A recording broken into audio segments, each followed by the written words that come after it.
En la historia de la humanidad hay un momento donde todo cambia. Cuando una tecnología pasa de ser herramienta a una fuerza que reorganiza el mundo. Eso ocurrió en Inglaterra cuando la primera máquina de vapor impulsó una fábrica. Eso ocurrió en Detroit cuando la línea de ensamblaje convirtió al automóvil de un lujo en un producto de consumo masivo. Y eso pasó en los años 90, cuando el Internet dejó de ser un proyecto militar y empezó a redefinir la sociedad. Cada vez, las personas que estaban en medio de todo pensaban que solo estaban construyendo una nueva máquina, pero en realidad estaban construyendo un mundo completamente nuevo. Y eso es exactamente lo que está pasando otra vez. Pero ahora ocurre simultáneamente en una sala de rayos X, no solo en una fábrica en Manchester o una planta de ensamblaje en Michigan, en Texas, Boston, Florida y Palo Alto, plataforma de cohetes, laboratorio, misión lunar y sala de servidores. La tercera revolución industrial fue la digitalización. Lo que sigue aún no tiene nombre definido, pero tiene una dirección. Soy Sir Van y esto es Mars Chroniken. Para saber hacia dónde va este viaje, debemos partir de un concepto tan radical que la mayoría lo rechaza instintivamente. No porque esté mal, sino porque es demasiado consecuente. Proviene de un matemático húngaro-estadounidense que trabajó en la base de las computadoras modernas en la década de 1940. Su nombre era John von Neumann y su idea era simple, pero con una consecuencia que hasta hoy no. Von Neumann imaginó una máquina capaz de reproducirse a sí misma. Una máquina que toma materias primas de su entorno, construye una copia exacta de sí misma, y luego esa copia hace lo mismo. Y la copia de la copia, y así sucesivamente. En la Tierra, parece una pesadilla de ciencia ficción. Pero von Neumann no pensaba en la Tierra, sino en el universo. Imagina que envías una sola de estas máquinas al espacio. Aterriza en un asteroide, una luna o en otro planeta. Comienza a extraer recursos. Construye una copia de sí misma. Ambas máquinas construyen más copias. Después de unas pocas generaciones, hay cientos. Después de algunas más, miles. Cada una de las máquinas explora, construye y envía datos de regreso. En tiempos cósmicos, una sonda de von Neumann podría cartografiar la galaxia. Eso no es fantasía, es matemática. La viabilidad, por ahora, dejémosla de lado. Y hace unos meses, Elon Musk tuiteó justamente ese término. En el contexto de Optimus, el robot humanoide de Tesla, y la pregunta de qué pueden lograr los sistemas autónomos y autorreproducibles en el espacio.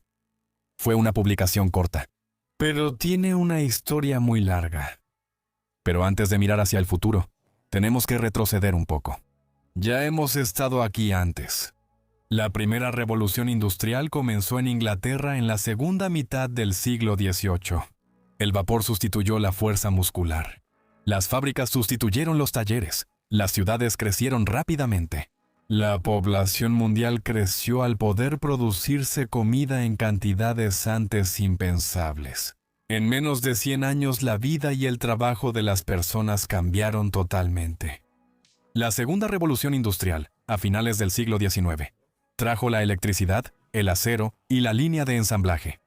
Henry Ford no creó el automóvil, pero hizo posible producirlo en serie. El modelo T no era el vehículo más rápido ni el más elegante de su época, pero fue el primero que un trabajador común podía permitirse. La estandarización y la producción en masa reorganizaron el mundo por segunda vez. La tercera revolución industrial, la digitalización, hizo de la información un recurso. El conocimiento, antes guardado en bibliotecas y que tomaba días investigar, ahora se consulta en segundos. Se automatizó la producción, la economía mundial se conectó de una manera que antes era estructuralmente imposible. Estas revoluciones compartían algo. No solo aceleraron los procesos existentes, sino que cambiaron la lógica fundamental según la cual se organizan los recursos, el trabajo y el conocimiento. Eso es justo lo que nos espera ahora, pero con una diferencia clave. Las primeras 3 revoluciones ocurrieron en la Tierra. La cuarta empieza aquí, pero no termina aquí. Para entenderlo, debemos ver todo lo que sucede a la vez. Hablamos de 3 desarrollos que surgieron independientemente. Ahora se refuerzan mutuamente. Primero, el desarrollo de robots humanoides autónomos. Lo segundo es la capacidad de procesar materias primas fuera de la Tierra, en el lugar, sin volver a la Tierra. Lo tercero es el concepto de sistemas autorreplicantes, es decir, la lógica de von Neumann aplicada al hardware real. Ninguno de estos 3 elementos es una revolución por sí solo. ¿Pero juntos? Juntos describen algo que no tiene precedente en la historia de la humanidad.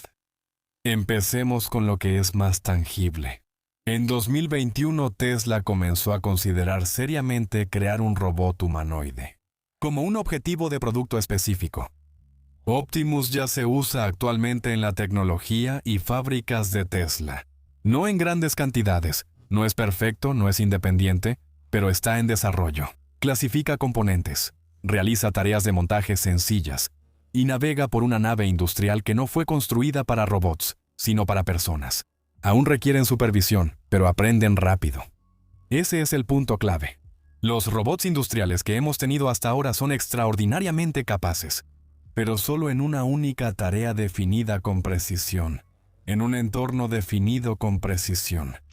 Un robot de soldadura en una fábrica de autos realiza miles de soldaduras diarias, más rápido y preciso que un humano. Si lo mueves 3 metros a la izquierda, ya no sirve para nada. Los robots humanoides abordan el problema distinto. En vez de adaptar la máquina a una tarea, se crean para adaptarse a cualquier tarea. Una máquina diseñada para un mundo hecho para humanos, con manijas, escaleras, suelos irregulares y herramientas diseñadas para usarse con las manos. La ventaja es conceptualmente enorme.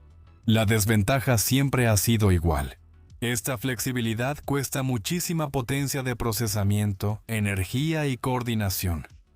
El cuerpo humano es fruto de millones de años de evolución. Replicarlo era demasiado complejo. La máquina utiliza la mecánica y la inteligencia artificial. Grandes modelos de lenguaje, aprendizaje por refuerzo y sistemas de percepción multimodal. Estas tecnologías han avanzado tanto en los últimos 3 años que han transformado el campo. Y no solo afectan a Optimus, son relevantes para cualquier robot que deba actuar de manera autónoma en un entorno no estructurado. Tesla no está solo. Boston Dynamics, famosa por el robot cuadrúpedo Spot y el humanoide Atlas, ha mostrado en años recientes lo que la precisión mecánica y la inteligencia de movimiento pueden lograr. Atlas puede caminar, saltar y hacer volteretas, con una fluidez de movimiento que parece inquietante a simple vista. Pero Boston Dynamics es diferente a Tesla. Durante mucho tiempo, su enfoque estuvo en el rendimiento mecánico y menos en la escalabilidad industrial. Eso está cambiando ahora, ya que la empresa, bajo la propiedad de Hyundai, está impulsando más las aplicaciones comerciales.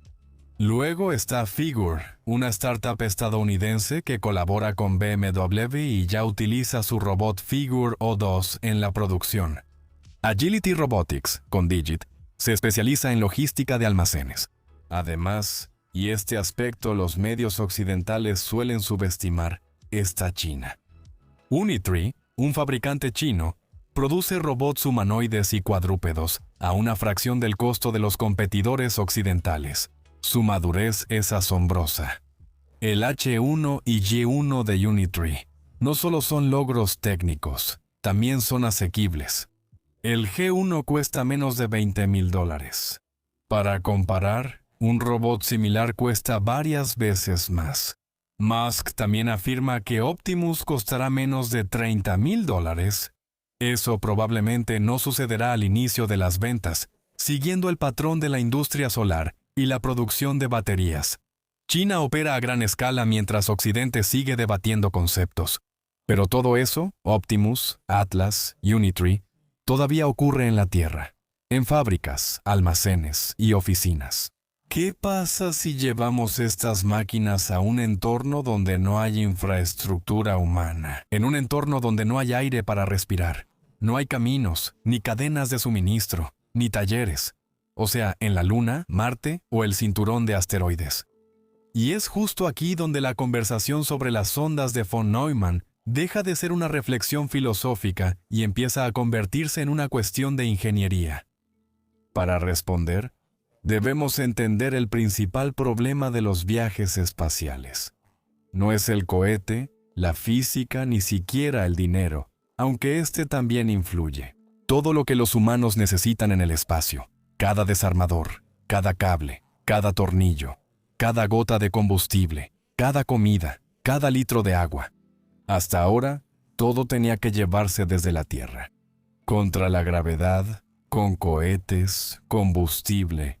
Y eso costaba hasta hace pocos años varios miles de dólares por kilogramo. Cada misión espacial es básicamente una operación logística. Una operación logística extremadamente cara, extremadamente frágil, en la que cada gramo cuenta y cada error puede ser potencialmente mortal. Eso ha definido la arquitectura de los vuelos espaciales. Las misiones siguen siendo pequeñas porque cada kilo de carga útil implica un gran costo. La infraestructura es mínima porque cada estructura debe construirse en la Tierra y luego llevarse al espacio. Las personas permanecen en el espacio el menor tiempo posible porque requieren oxígeno, agua, comida y atención médica. Todo eso debe venir de la Tierra. Además, la mayoría quiere regresar a salvo. Pero ese límite está empezando a aufzulösen. Der Schlüssel un concepto que se llama utilización de recursos in situ, o por sus siglas, ISRU. En español, el uso de recursos locales. La idea es simple. En lugar de traer todo desde la Tierra, usas lo que ya está ahí. En la Luna hay agua en forma de hielo en cráteres permanentemente sombreados en los polos. Este hielo puede separarse en hidrógeno y oxígeno para usarse como aire o combustible de cohetes. El regolito lunar contiene principalmente oxígeno, silicio, aluminio, hierro y titanio. Todos esos materiales sirven para construir. Si te gusta el tema, dale un hype al video. Eso es muy importante para que llegue a más personas curiosas como tú y como yo. Y si aún no lo has hecho, suscríbete al canal y considera apoyarlo como miembro del canal. Nuestros miembros.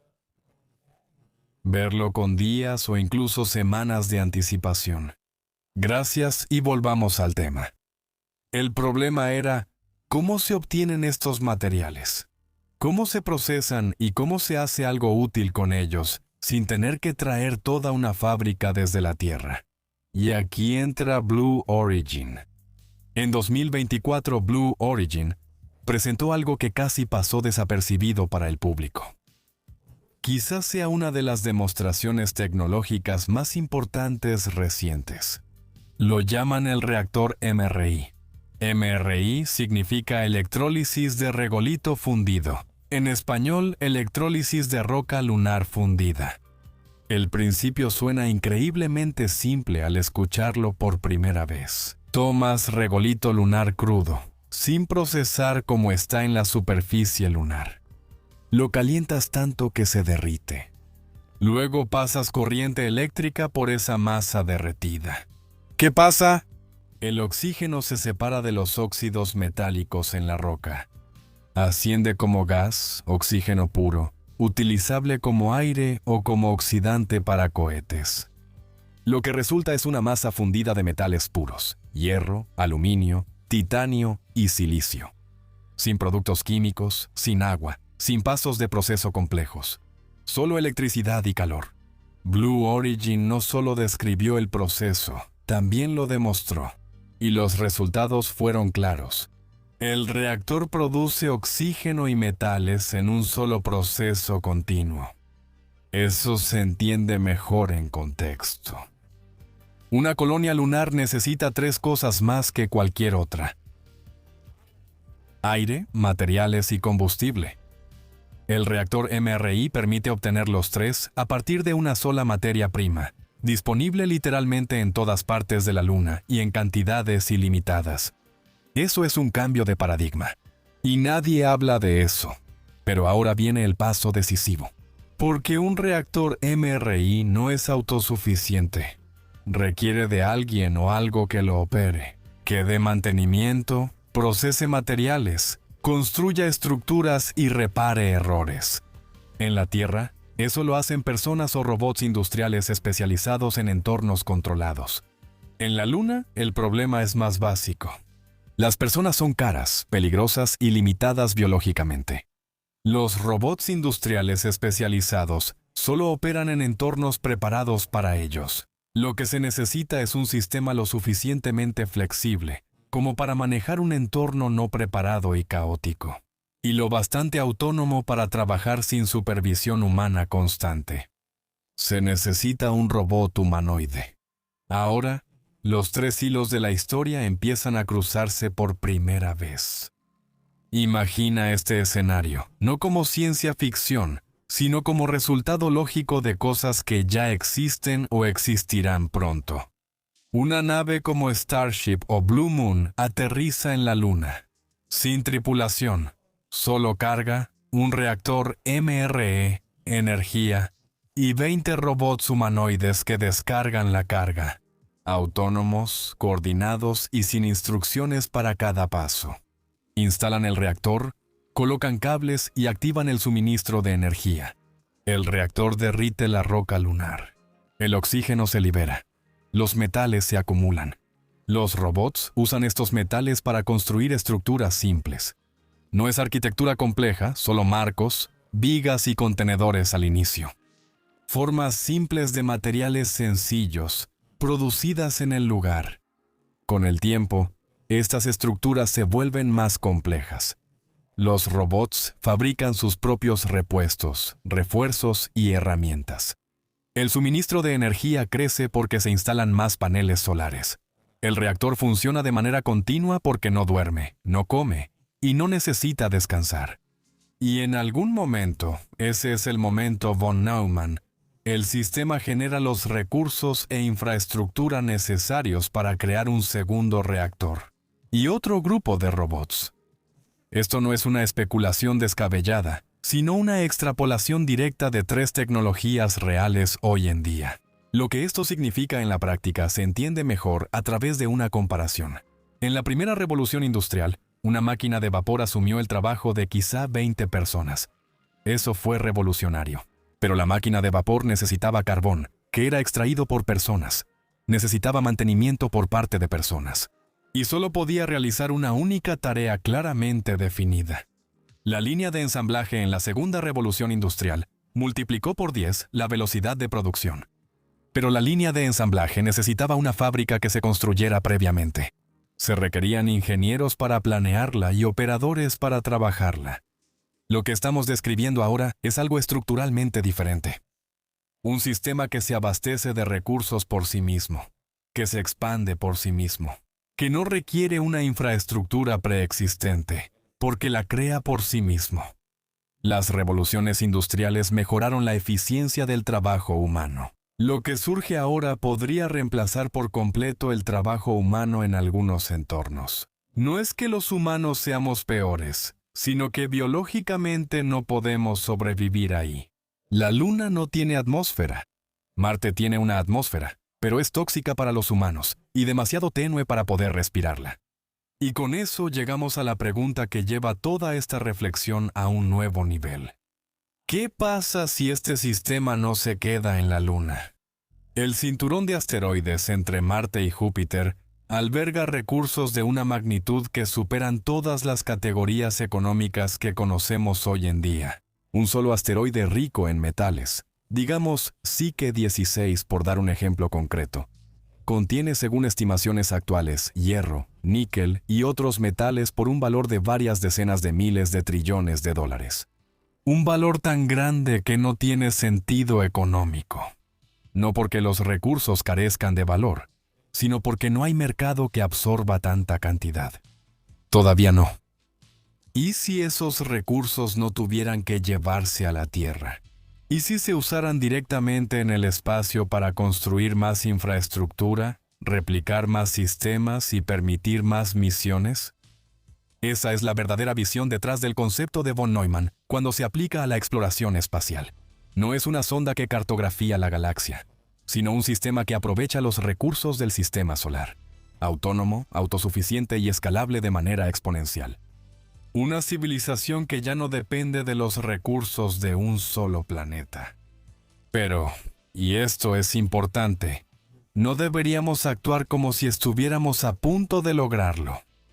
Entre lo que existe hoy y lo que acabo de describir, todavía hay enormes obstáculos técnicos, logísticos y económicos. Los robots autónomos en la Luna operan en condiciones imposibles de replicar totalmente en la Tierra. El polvo lunar es abrasivo de una manera que destruye la mecánica de formas inesperadas. Diferencias de temperatura de más de 250 grados Celsius entre el día y la noche ponen a prueba los materiales. El MRI-reactor fue probado en laboratorio, pero eso dista mucho de operar continuamente por meses en la superficie lunar. ¿Y los robots humanoides? Incluso los mejores que existen hoy en día, todavía están muy lejos de operar realmente de manera autónoma en un entorno completamente desestructurado.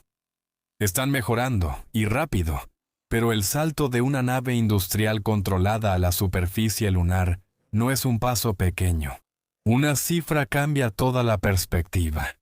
Elon Musk la ha mencionado varias veces en distintos contextos y con distintas formulaciones, pero el núcleo es el mismo. Para una civilización autosuficiente en Marte, se requieren cerca de 1 millón de personas allá. 1 millón. Eso suena absurdo. Actualmente, menos de 700 personas han estado en el espacio. Y la mayoría solo por semanas. Pero Musk no lo dice como un objetivo a corto plazo. Lo dice como una necesidad estructural. Una colonia que pueda alimentarse, defenderse, repararse y reproducirse por sí misma, sin depender permanentemente de suministros de la Tierra, necesita una masa crítica de personas, habilidades e infraestructura. El problema es llevar 1 millón de personas a Marte, incluso con vuelos espaciales convencionales y un precio de lanzamiento drásticamente reducido gracias a Starship, tomaría décadas y costaría billones. A menos que, en vez de enviar a 1 millón de personas, primero se envíen las máquinas. Entonces, ¿cuál sería el equipo inicial mínimo que tendrías que enviar a Marte para que el sistema pueda escalar de manera autónoma desde ahí? Hoy nadie puede responder eso con certeza. Pero se pueden nombrar claramente los 4 componentes básicos. Primero que nada, se necesita una fuente de energía. La energía solar funciona peor en Marte que en la Tierra, pero es suficiente. La energía nuclear sería mejor, porque no depende del polvo ni del clima. La NASA creó con Kilopower un reactor compacto diseñado justo para esto. Se requiere procesar materias primas. Marte tiene hierro, silicio, aluminio y magnesio en el suelo. Un proceso similar a una resonancia magnética, adaptado al suelo marciano, podría extraer estos materiales. Lo siguiente que se necesita es capacidad de fabricación. La impresión 3D con polvo de metal o regolito ya permite fabricar no solo estructuras simples y repuestos, sino también máquinas muy complejas como el motor Raptor de SpaceX. Y ellos no son ni de lejos los únicos que utilizan este método de fabricación. Fabriqué el motor Raptor en el estudio usando el Core One de Prusa. Claro, les dejo el modelo abajo junto con mi enlace de afiliado. Mi impresora solo trabaja con filamentos de plástico y no con polvo de metal, pero es igual de impresionante. Hoy mantendremos la publicidad breve y volvemos al tema. Por último, se necesitan sistemas que coordinen, mantengan y operen todo eso, de forma autónoma, sin esperar a una persona que, en el mejor de los casos, está a 40 minutos de distancia por el tiempo de transmisión de la señal. Si estos 4 elementos se combinan y operan de forma estable, surge algo inédito en la exploración espacial. Una base de producción extraterrestre autosuficiente. Ahora lo escalaremos más. Porque esa es la verdadera pregunta. No si es posible, sino qué pasa cuando funciona. Una base de producción autorreplicable en Marte crece exponencialmente, siempre y cuando haya energía y materias primas disponibles. Ambos están en Marte en cantidades casi ilimitadas. La energía solar está disponible cuando hay sol. Las materias primas están en toda la superficie. Eso significa que el crecimiento no lo limitan factores externos, sino la lógica interna del sistema. Por la rapidez con que las máquinas crean otras máquinas, aunque al principio es lento. Tal vez el primer sistema genere en un año material suficiente para otra unidad. En el segundo año hay 4, en el tercero 8 y en el 10, si la tasa se mantiene, más de 1000 unidades. No se puede asumir que todo funcione perfecto desde el inicio. Las operaciones iniciarán despacio y se acelerarán con el tiempo por la reproducción exponencial. La misma matemática que explica el crecimiento biológico. La misma matemática que está detrás de la ley de Moore. Y la misma matemática que John von Neumann aplicó al espacio en la década de 1940. La diferencia con el crecimiento biológico. Aparte de la fatiga del material, no hay enfermedades ni escasez de alimentos. El sistema crece hasta que alcanza un límite externo. En Marte, ese límite está mucho más lejos. Pero detengámonos un momento en una pregunta que suele ignorarse en este debate. ¿Quién controla esto? Una infraestructura autónoma y autorreplicante en otro planeta ya no es una herramienta en el sentido clásico. Una herramienta obedece órdenes. Una máquina de von Neumann ejecuta su programación, incluso cuando nadie está mirando. Esa es una cuestión clave de gobernanza. Si SpaceX y Blue Origin instalan los primeros de estos sistemas en Marte, ¿de quién serán? ¿De quién es la infraestructura que construyen? ¿Se aplican los derechos de propiedad irlandeses en un planeta sin sistema legal internacional o interplanetario? El Tratado del Espacio Exterior de 1967 prohíbe a los estados reclamar cuerpos celestes. Pero dice poco sobre qué pasa si una empresa privada construye allí una infraestructura autosuficiente que ya no puede retirarse. Esas no son preguntas que los ingenieros puedan responder, pero son preguntas que deben responderse antes de que los ingenieros terminen. Volvamos a la tecnología, porque hay otro aspecto que se ha pasado por alto. La comunicación y la autonomía son dos caras del mismo desafío. Un robot en la Luna puede controlarse remotamente desde la Tierra. La transmisión de la señal tarda solo 1.3 segundos en cada sentido. Poco práctico, pero posible. Un robot en Marte, en cambio, está a entre 3 y 24 minutos luz de la Tierra, dependiendo de la posición de ambos planetas en sus órbitas. Se descarta el control remoto en tiempo real. Eso significa que cualquier sistema que deba trabajar de forma autónoma en Marte debe tener verdadera inteligencia para tomar decisiones. No puede esperar instrucciones. Debe detectar, evaluar y resolver problemas por sí mismo, dentro de los parámetros que se le han dado. Esa es una autonomía distinta a la de los robots actuales. Un robot de soldadura en fábrica es autónomo porque suelda sin intervención humana. Si algo falla, se detiene y espera. Un robot en Marte podría esperar meses hasta que un humano diagnostique el problema y envíe una solución a distancia. Eso sería en cámara lenta. Las tecnologías de las que hablamos aquí no se usan exclusivamente en el espacio. Los robots humanoides que construyen infraestructura en la Luna de forma autónoma son los mismos que se usan en la Tierra en almacenes, fábricas y obras. Los procesos ISRU que transforman la roca lunar en materiales de construcción provienen de la misma ciencia de materiales que revolucionará la producción en la Tierra. Y los sistemas autónomos que supervisan y realizan tareas complejas no se detendrán en el límite de la atmósfera. Las 3 primeras revoluciones industriales transformaron el trabajo, hicieron que algunas profesiones desaparecieran y que surgieran nuevas. Crearon una enorme riqueza. También causaron grandes trastornos que tardaron décadas en estabilizarse. Lo que viene lo hará a una velocidad estructuralmente distinta. No tomará generaciones, sino posiblemente solo años. La pregunta es más bien si, como sociedad, Pensamos lo suficientemente rápido para crear las estructuras que amortigüen este cambio antes de que nos sobrepase, porque así son las revoluciones industriales. No fueron malas, solo avanzaron más rápido que las instituciones encargadas de regularlas. Así termina esta historia, o más bien, al inicio de la siguiente.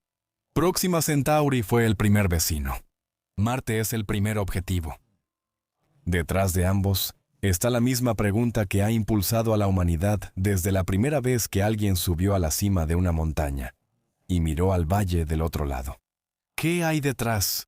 Por primera vez tenemos las herramientas correctas. Una máquina autorreplicable, una tecnología que convierte la roca lunar en material de construcción, y un robot humanoide que trabaja en un mundo que no fue hecho para él. Ninguno de estos elementos por sí solo es la revolución, pero juntos describen un momento que quizá no entendamos bien hasta dentro de 20 o 30 años. Como quienes vieron la primera máquina de vapor, sin saber que presenciaban el inicio de una nueva era. Solo veían una máquina que generaba vapor. Vemos robots fundiendo rocas lunares. Lo que realmente estamos viendo, solo lo sabremos más adelante. Mi nombre es Irvan y esto fue Crónicas de Marte. Gracias por vernos. Peraspera ad astra.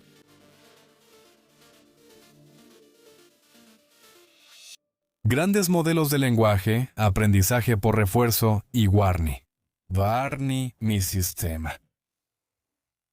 Agility Robotics con Digit. ¿Cuál sería el equipo mínimo necesario que habría que enviar a Marte para que el sistema desde ahí pueda?